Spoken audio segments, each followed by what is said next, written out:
నారాయణం నమస్కృత్య నరం చైవ నరోత్తమం దేవీం సరస్వతీం వ్యాసం తతో జయముదీరయేత్. శ్రీ మహాగణపతయే నమః. శ్రీ మహాగణపతయే నమః. శ్రీకృష్ణాయ పరమాత్మనే నమః. శ్రీ వేదవ్యాసాయ నమః. మనం మాట్లాడుకున్నాం కదా, మృగ రూపంలో ఉన్నటువంటి కందమహాముని మరణించిన తర్వాత పాండురాజు ముందుకు సాగుతూ తన బంధువులే దూరమైనట్లుగా బాధపడ్డాడు. ఎంత తప్పు పొరపాటు చేశా నేను, ఎంత పొరపాటు చేశా, మహర్షిని చంపా నేను. ఒక్క అర నిమిషం నేను యోచన చేసింటే తెలిసేది, నాకు తెలియకపోయా. అప్పుడు భార్యలతో కలిసి దుఃఖిస్తూ ఇలా విలపించాడు. పాపం ఏడ్చాడు. అయ్యో, సజ్జనుల వంశంలో పుట్టినవాడైనా ఆత్మ నియంత్రణను కోల్పోతున్నాడు. కాముడి వలలో చిక్కి వివేకాన్ని పోగొట్టుకుంటున్నాడు. మోహితుడై దుస్థితికి లోనవుతున్నాడు. పాపం అట్లా అనుకుంటూ ఏడుస్తున్నాడు. అంటూ ఇందుకు నా తండ్రే మంచి ఉదాహరణ. ధర్మాత్ముడైనటువంటి శంతనుడికి పుట్టి కూడా నా తండ్రి విచిత్ర వీరుడు కామాశక్తి కారణంగానే కదా చిన్న వయసులోనే మరణించాడని నేను విన్నాను. ఎంత పనైంది, నా తండ్రి అట్లా మరణించాడు కదా. తర్వాత వ్యాస మహర్షి అనుగ్రహం వల్ల నేను పుట్టాను. నేను వేట అనేటువంటి వ్యసనంలో పడగా దేవతలు నన్ను వదిలేశారు. ఎందుకంటే వేట అనేటువంటిది వ్యసనమే కదా. ఇది ఎప్పుడు చేయాలా అంటే రాజుకి అడవిలో ఉండేటువంటి వాళ్ళు, పల్లెవాళ్ళు వచ్చి వాళ్ళ యొక్క దుఃఖాన్ని తోడుకున్నప్పుడు, అంటే పులులు, క్రూర మృగాలు మన మీద పడుతున్నాయి, మన పొలాలన్నీ తినేస్తున్నాయి అనేటప్పుడు మాత్రం రాజు అయిన వాడు వేటకు వెళ్ళాలి. అంటే క్రూర మృగాలను నియంత్రించడానికి, చంపడానికి కాదు, నియంత్రించడం, భయపడించటానికి. అడవి దండిగా ఉంది కదా, అడవిలో వెళ్ళిపోవచ్చు. ఏంటో తప్పించుకొని వచ్చింటాయి, కొన్ని కావలసిగా రావు. కానీ కొన్ని నిజంగా రుచి తెలిసినటువంటి ఈ అడవి మృగాలు రావటం జరుగుతుంది. అంటే పంట మీద పడతాయి, పంటను తింటాయి. అప్పుడు గ్రామస్తులకు తాపత్రయం కూడా అవుతుంది కదా. ఎందుకంటే పంట అంతా తినేస్తాయి కదా, పంట ఉండదు కదా, రేపొద్దున వాళ్ళకి కష్టమవుతుంది కదా అనే దృష్టితో ఒకటి. రెండవది, ఆ జనాన్ని ఎక్కువ చూసిండవు కాబట్టి కొంతమంది మీద పడతాయి. తెలియదు దాంట్లకు, మృగాలు కదా. ఏనుగులు అనుకుందాం. ఏనుగుల్ని మనుషుల్ని చూసి ఏదో చిన్న ప్రాణి అని తొక్కేయటం కానీ ఏమో చేస్తుంది. అంటే అపాయమైన. ఇక పులి సంగతి చెప్పాల్సిన పని లేదు. పులులు మామూలుగా రావు. ఎప్పుడైనా ఉపారు వచ్చిందంటే, రుచి చూసిందంటే, ఒక మేకను కానీ లేక ఒక ఆవును కానీ అట్లా ఏదైనా ప్రాణుల్లో ఏదైనా ఒకటిని పట్టుకుందంటే, ఆ రుచి తెలిసిన తర్వాత పులులు, సింహాలు కూడా వస్తూ ఉంటాయి. అవి మామూలు.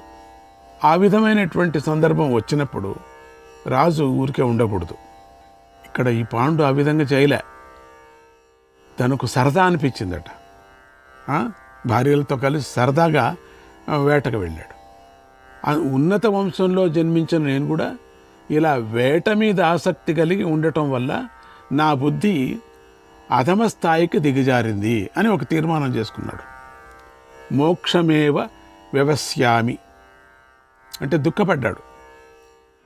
మోక్షమేవ వ్యవస్యామి బంధోహి వ్యసనం మహత్ సువృత్తిమనువర్తిష్యే తామహం పితురవ్యయాం. నాకిప్పుడు మోక్ష మార్గమే తగినదని భావిస్తున్నాను అని చాలా దుఃఖపడ్డాడు. ఎంత పని చేశాను నేను, నా బంధువులను పోగొట్టుకున్నట్టు అయిపోయింది. బంధాలే మహా దుఃఖాలు. కనుక నేను నా తండ్రి మార్గాన్నే ఆశ్రయిస్తాను. అప్పుడు నా పుణ్యం ఎప్పుడూ కూడా నశించకుండా ఉంటుంది. నేను కఠోరమైన తపస్సు చేస్తాను. ఒంటరిగా ఉంటూ కుటుంబానికి దూరమై ఒక్కొక్క చెట్టు నుండి పండ్లను భిక్షగా పొంది స్వీకరిస్తాను అని అదొక వ్రతం. అది ఎన్ని చెట్లు ఎన్ని పండ్లు ఉన్నప్పుడు కూడా ఒక చెట్టు నుంచి ఒక పండు తీసుకోవటం, ఎంత అయితే అంత. తల గొరిగించుకొని సన్యాసినై వానప్రస్థుల ఆశ్రమాల్లో సంచరిస్తాను. అప్పుడు నా శరీరం దుమ్ము కొట్టుకొని ఉంటుంది. నా శరీరం అంతా దుమ్ము కొట్టుకొని ఉంటుంది. ఏకాంత ప్రదేశం నేను నివసించటానికి తగినదై ఉంటుంది కూడా. లేదా నేను చెట్ల క్రిందే ఉంటాను.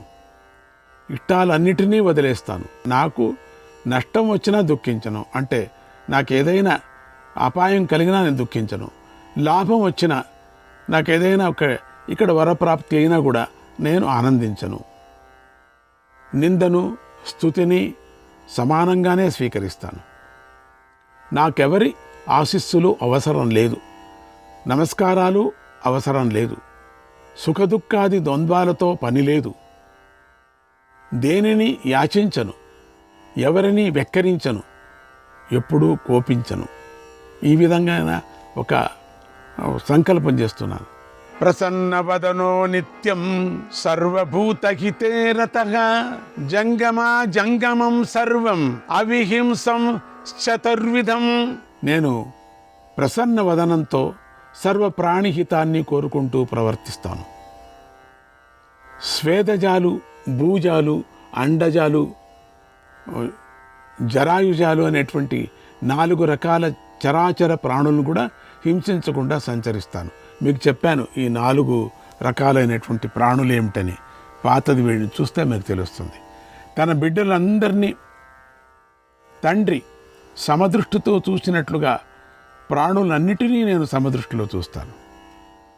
ఒక్కసారి మాత్రమే చెట్ల నుండి పండ్లను పొందుతాను.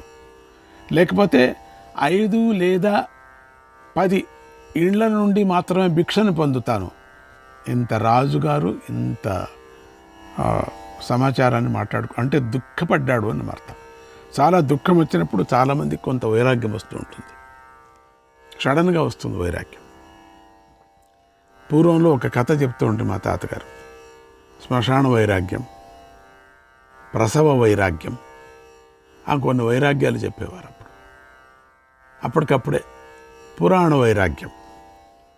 ఎక్కడైనా పురాణం వింటుంటే అప్పటికప్పుడే వైరాగ్యం వస్తుందట. నేను అన్నీ వదిలేస్తాను, భార్యను వదిలేస్తాను, పిల్లలను వదిలేస్తాను, అంతే, మంగళమయ్యేంత వరకు అంతే, టైం చూసుకొని ఇంటికి వెళ్ళిపోతాను. అప్పటికి అనుకున్నాము పురాణ వైరాగ్యం అంటే అదే కదా. ఇక శ్మశాన వైరాగ్యం అని వేరే ఉంది. అంటే ఏదైనా ఒక పీనుకు వెళుతుంటే ఇంతే, మన జీవితం ఇంతేరా, ఈ స్కూటర్ ఎందుకురా, ఈ డబ్బులు ఎందుకురా, ఈ కార్డు ఎందుకురా, స్నేహితుడితో వాడు అట్లే అంటాడు. ఏం చేసేది, అందరూ ఇట్లే వెళ్ళాలి కదా, మనం కూడా అంతే. అది శ్మశాన వైరాగ్యం. ఇక ప్రసవ వైరాగ్యం, అది ఎవరైనా పిల్ల పుడుతుంటే పుర్రో అని ఏడుస్తుంటే కూర్చొని భర్త ఏడుస్తుంటాడు. చచ్చినా కూడా ఇక నేను భార్యను ముట్టను, ఏం బాధపడుతుంది, అదొకటి నాతో ఉంటే ఎంత బాగుండు, ఇద్దరు ఫ్రెండ్స్ బాగుండు. ఇప్పుడు ఆ పిల్లకాయో ఎవడు ముడతాడో వచ్చేటప్పుడు చచ్చిపోతే అది నేను ఏం చేస్తూ, ఇక నేను పిల్లలు కనను, ఇది ఒక్కటే లాస్ట్ అంటే పక్కలో కూర్చొని బామ్మగారు, ఓకే నోరు మూసుకొని ఉంటారా, నీదొకటి గొడవ, లోపల గొడవ అవుతుంటే నీ ఒక గొడవ, ప్రసవ వేదన పడి సస్తూ ఉంటే నా కోడలు, నీదేంట్రా నువ్వేదో ప్రసవ వేదన పడినట్టుగా సస్తున్నావు, నోరు మూసుకొని కూర్చో, అది కాదు ఇది కాదు ఊరికే ఉండు. అట్లా ప్రసవ వైరాగ్యము. అప్పుడు వైరాగ్యం అంతా మర్చిపోతారు. కుయ్యి అంటూనే, ఆ ఏడుపు వింటూనే, మధురమైనటువంటి స్వరం వింటూనే అన్నీ మర్చిపోతారు. దుఃఖాలు, బామ్మ మర్చిపోవడం, అత్తగారు అన్నీ మర్చిపోతారు. ఇది అందరికీ వైరాగ్యం వచ్చింది, అందరూ సరిపోయారు. ప్రసవ వైరాగ్యం, శ్మశాన వైరాగ్యం, పురాణ వైరాగ్యం. చెప్పాను కదా, పురాణ వైరాగ్యం అంటే వినే వరకు ఏంటో ఏం ప్రయోజనం, అంతా ఒకరోజు వెళ్ళిపోవాల్సిందే. ఎంత బాగా చెప్తున్నారు పురాణం. అబ్బా, మహాభారతం అంటే మహాభారతం, ఏముంది ప్రపంచంలో, ఇది వింటే వినాలి కదా, లేకపోతే ఏమి ప్రయోజనం. అంతే. శ్మశాన వైరాగ్యం, పురాణ వైరాగ్యం, ప్రసవ వైరాగ్యం, ఇవి మామూలుగా వస్తూ ఉంటాయి. వీడికి అదే వచ్చింది ఇప్పుడు. ఏంటేంటో చెప్తున్నాడు. ఒక లిస్టే వేశాడు పాండు. అసలు వేటకు ఎవరు రమ్మని చెప్పారు? ఎవరు పర్మిషన్ ఇచ్చారు వేటకు? ఎవరైనా వచ్చి వేడుకున్నారా? సరదాగా వచ్చాడట. సరదాగా ప్రాణులు చంపటమా? సరదాగా వచ్చి ప్రాణులు నీకేదో దివ్య దృష్టి అంట, నీ వల్లగాని దృష్టి తెలీదు నీకు ఆ జింక పిల్లలు ఎవరిటని? ఆ విధమైనటువంటి భిక్ష దొరకని రోజున ఉపవాసం ఉంటాను, అది వేరే. మధ్యలో భిక్ష దొరికిన రోజున చాలా తక్కువగానే తింటాను. ఇవన్నీ మనకు చెప్తున్నారు వ్యాస భగవానుడు. భిక్ష దొరకనప్పుడు మాత్రమే వేరొక ఉపాయాన్ని ఆలోచించి భిక్షను నేను పొందుతాను. పొందకపోతే చచ్చిపోతావు. అందుకని వేరే ఉపాయాన్ని ఉపయోగించాలి కదా, ఏదో తినాలి కదా. ఆశపడి మాత్రం ఇంటింటికి తిరిగి బిచ్చమెత్తను. ఏదేదో మాట్లాడుతున్నాడు. బుద్ధి పోయింది వీడికి.